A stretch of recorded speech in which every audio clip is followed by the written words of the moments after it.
لو لسه بقى مش عارفة تخسي ازاي، تعالى اقولك على وصفة سهلة جدا جدا هتخسسك 5 كيلو في اسبوع، وكمان مش هتكلفك غير 20 جنيه بس.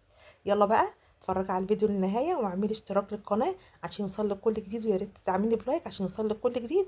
وانا هقولك الوصفة ايه. سهلة جدا يا جماعة. اول حاجة هنجيب توم وفلفل حامي، تمام، وفلفل كوبي، طبعا دول بيساعدوا على حرق الدهون قوي قوي. حلو كده.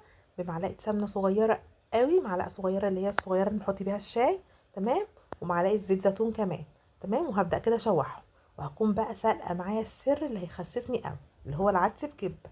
عارفين يا جماعه العدس بجبه ده؟ هايل هايل هايل، وبيخسس جدا بطريقه سهله قوي، تمام.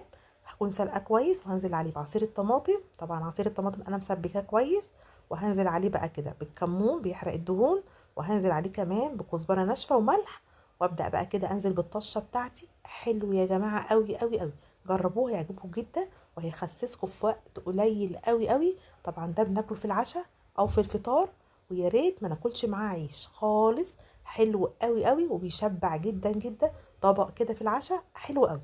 جربوه. يلا تعملوا لايك واشتراك في القناه عشان يوصلكوا كل جديد. السلام عليكم ورحمه الله وبركاته.